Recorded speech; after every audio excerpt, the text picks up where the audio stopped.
Assalamualaikum warahmatullahi wabarakatuh. Perkenalkan, nama saya Melanie Salvina Putri, NIM 86231221-076. Adapun di sini saya akan menjelaskan terkait dengan perumusan kebijakan pendidikan dari mata kuliah analisis kebijakan pendidikan.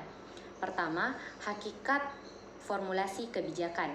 Menurut Anderson, mengatakan perumusan kebijakan menyangkut upaya menjawab pertanyaan bagaimana berbagai alternatif yang disepakati untuk memecahkan masalah-masalah yang dikembangkan dan siapa yang akan berpartisipasi. Formulasi adalah perumusan. Kebijakan adalah rangkaian konsep dan asas yang menjadi pedoman dan dasar rencana dalam pelaksanaan suatu pekerjaan, kepemimpinan, dan cara bertindak.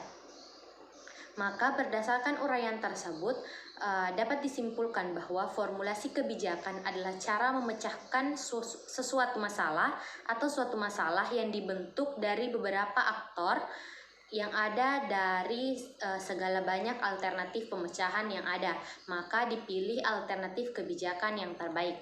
Yang kedua, komponen formulasi kebijakan. Aspek-aspek yang tercakup dalam kebijakan pendidikan menurut H.A. Tilar dan Rian Nugroho dalam Arif Rohman adalah sebagai berikut. Yang pertama, kebijakan pendidikan merupakan suatu keseluruhan mengenai hakikat manusia sebagai makhluk yang menjadi manusia dalam lingkungan kemanusiaan. Yang kedua, kebijakan pendidikan dilahirkan dari ilmu pendidikan sebagai ilmu praktis, yaitu kesatuan antara teori dan praktik pendidikan. Yang ketiga, kebijakan pendidikan haruslah mempunyai validitas dalam perkembangan pribadi serta masyarakat yang memiliki pendidikan itu. Yang keempat, keterbukaan. Proses pendidikan sebagai proses pemanusiaan terjadi dalam interaksi sosial. Hal ini berarti bahwa pendidikan itu merupakan milik masyarakat. Yang kelima, kebijakan pendidikan didukung oleh riset dan pengembangan. Yang keenam, analisis kebijakan sebagaimana dengan berbagai jenis kebijakan seperti kebijakan ekonomi, kebijakan pertahanan, dan semua jenis kebijakan dalam kebijakan publik memerlukan analisis kebijakan. Selanjutnya, kebijakan pendidikan pertama-tama ditujukan kepada kebutuhan peserta didik. Yang kedelapan, kebijakan pendidikan diarahkan pada terbentuknya masyarakat demokratis. Selanjutnya, kebijakan pendidikan berkaitan dengan penjabaran misi pendidikan dalam pencapaian tujuan-tujuan tertentu. Yang ke-10, kebijakan pendidikan harus berdasarkan efisiensi. Yang 11, kebijakan pendidikan bukan berdasarkan pada kekuasaan, tetapi kepada kebutuhan peserta didik. Dan yang terakhir, kebijakan pendidikan bukan berdasarkan institusi atau kebijaksanaan yang irasional. Kejelasan tujuan akan melahirkan kebijakan pendidikan yang tepat. Kebijakan pendidikan yang kurang jelas arahnya akan mengorbankan kepentingan peserta didik. Seperti yang telah dijelaskan, proses pendidikan adalah proses menghormati kebebasan peserta didik. Peserta didik bukanlah objek dari suatu proyek pendidikan, tetapi subjek dengan nilai-nilai moralnya. Selanjutnya, proses formulasi kebijakan. Adapun langkah-langkah dalam proses pengambilan kebijakan publik, yang pertama perumusan masalah, yang kedua agenda kebijakan, yang ketiga pemilihan alternatif kebijakan untuk memecahkan masalah, yang keempat tahap penetapan kebijakan.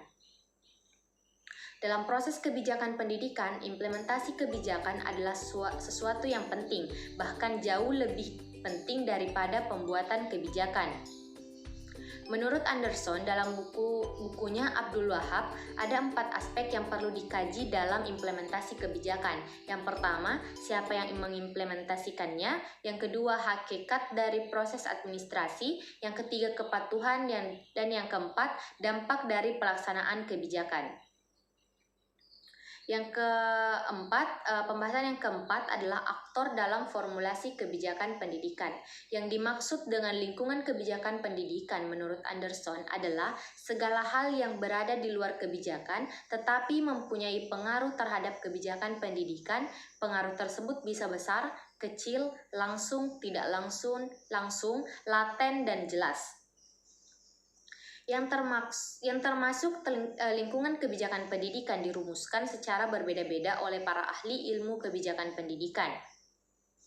Adapun aktor-aktor yang termasuk aktor utama dalam perumusan kebijakan pendidikan antara lain yang pertama legislatif sebagai pembentuk undang-undang dan perumus kebijakan dalam suatu sistem politik. Yang kedua eksekutif adalah pelaksana undang-undang.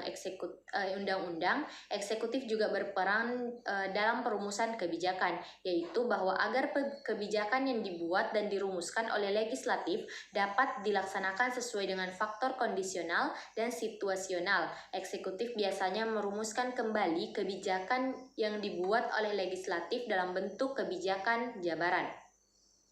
Yang ketiga, administrator. Administrator tertinggi masing-masing departemen di negara-negara merdeka umumnya memegang peranan penting dalam merumuskan kebijakan departemennya. Oleh karenanya, mereka lebih tahu banyak tentang apa-apa yang harus mereka kelola. Administrator departemen yang dimaksud di sini adalah menteri yang dikenal sebagai pembantu eksekutif. Dengan sendirinya ia mempunyai kewenangan untuk membuat kebijakan-kebijakan yang berkaitan dengan departemennya, seringkali juga berasal dari usulan-usulan departemennya. Yang keempat, partai politik adalah sekelompok orang yang terorganisir untuk mengendalikan pemerintah agar dapat melaksanakan program-programnya dan menempatkan anggota-anggota lainnya dalam jajaran pemerintahan. Yang kelima, interest group atau kelompok kepentingan adalah suatu kelompok yang beranggotakan orang-orang yang mempunyai kepentingan yang sama. Kelompok ini berusaha mempengaruhi pengurus kebijakan formal. Kelompok ini berusaha agar kepentingan kelompoknya dapat terakomodasi dalam kebijakan yang dirumuskan oleh para perumus formal. Yang keenam, organisasi massa adalah kumpulan orang-orang yang mempunyai cita-cita dan keinginan yang sama. Yang ketujuh, perguruan tinggi sebagai suatu lembaga yang di dalamnya terdapat para ahli pendidikan dan ilmuwan. Dalam penyusunan kebijakan, termasuk kebijakan pendidikan, umumnya dilibatkan. Melalui perguruan tinggi, pemerintah sudah mendengarkan harapan-harapan, aspirasi, dan masukan-masukan. Yang kedelapan, tokoh perorangan.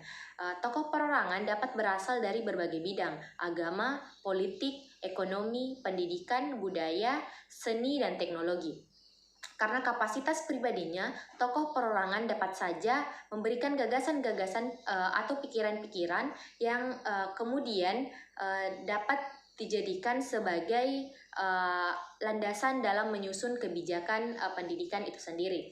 Baik, mungkin itu dari saya. Sekian, wallahul muwaffiq ila aqwamit thoriq. Wassalamualaikum warahmatullahi wabarakatuh.